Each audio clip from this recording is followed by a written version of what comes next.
Hey guys, it's Maddie and welcome back to my channel. Today we are going to talk about a very exciting book, and that is Bride by Hazelwood. This is I think it's called her debut into the paranormal books.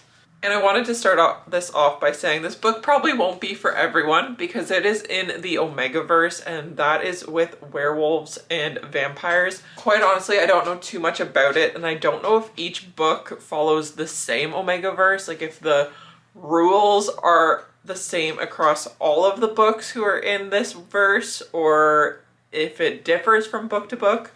But in this book, there are like the three species, like humans, werewolves, and vampires, and they all know about each other and all kind of cohabitate to a certain extent. So we follow our vampire, Misery Lark. There is an arranged marriage to Lo Moreland, who is the werewolf. And the reason why they have to get married is Misery is the collateral to the werewolves, like a peace offering kind of. She is sent there, so if all hell breaks loose, like if there's a war between the vampires and the werewolves, she will die because her dad is like the big councilman of the vampires.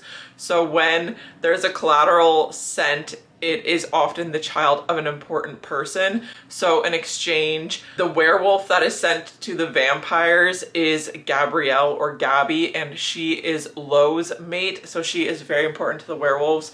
So that is how that exchange happens. But like werewolves and vampires don't get along at all. Like it is just like Twilight, where there's this big huge rivalry between the two of them, and they are civil to an extent, but they don't go out of their way to make friends with each other. So that is why this marriage between the two of them is very big and important, because it doesn't happen very often. And the last time there was a marriage between the werewolves and vampires, it was called an Aster, and it was like a big bloodbath. Like it ended in so many murders, and a lot of werewolves have killed vampires and vampires have killed werewolves. So there's just a lot of bad blood between the two.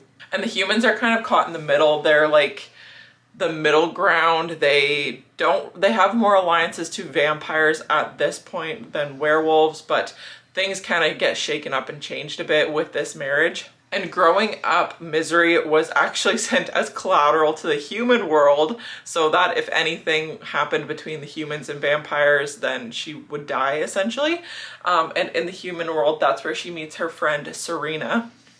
And at the beginning of the book, Serena goes missing and Misery has to try and find her. She wants to figure out what happened. Like she just disappeared without any explanation. And after some digging around, Misery thinks that the Wares, and specifically Lo, might be connected to her disappearance. So that's why she is also more eager and willing to go through with this marriage, because she thinks if she gets into the Were territory, she might be able to find her best friend. Once Misery goes to Lark's house, she is introduced to Anna, who is Lo's... Did I call him Lark? His name is Lo. I get the names confused, but once she goes to Lo's house, she meets his younger sister, Anna. And Anna has like a situation about her. It's a very unique situation, so a lot of the book is also like kind of unraveling her secrets, I guess, and trying to figure out more about her and the connections of the Wares and Anna and Serena. There's also quite a bit of politics to this book, and how the whole dynamic of vampires and wares and humans interact, and the hierarchy between all of them, and how there's a lot of betrayal that goes on and a lot of backdoor deals, I guess you could say, and how things aren't as they seem.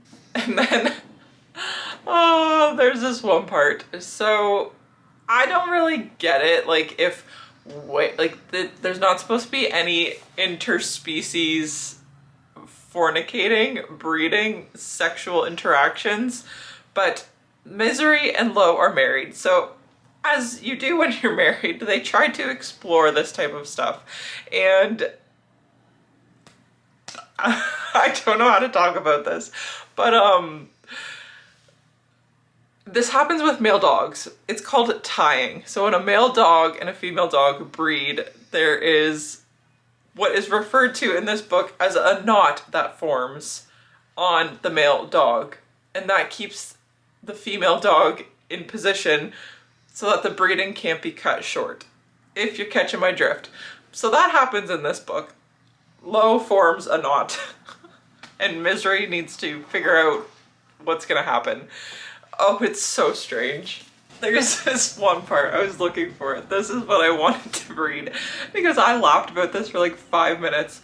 Okay, I'm gonna do it, Misery. I'm gonna come where I'm supposed to. His voice is barely comprehensible. I'm going to pop a knot in your tight little, a sudden shift, and the pressure increases. I'm gonna pop a knot. Who fucking says that? And then it gets worse.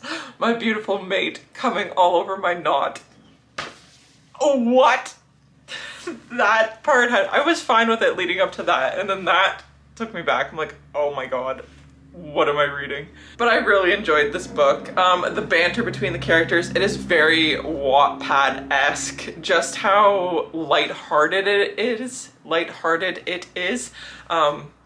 And it's a lot, like, I think this is like a lead up to more books. Like, I hope it's gonna be a series because it is a standalone, but I feel like there are so many plot points that could set up for deeper books and for more explanation. I feel like we didn't get it completely fleshed out, but that's what makes it feel like Wattpad, because it is what it is and you take it for what it is. But this book, it was just such a fun read, just like all of Ali Hazelwood books. It was just a lot of fun to read and to get into. I liked all of the characters for the most part, except for the ones like that are assholes, like freaking her dad, Misery's dad, and her brother was kind of but he redeems himself later on in the book, so he's in my good books.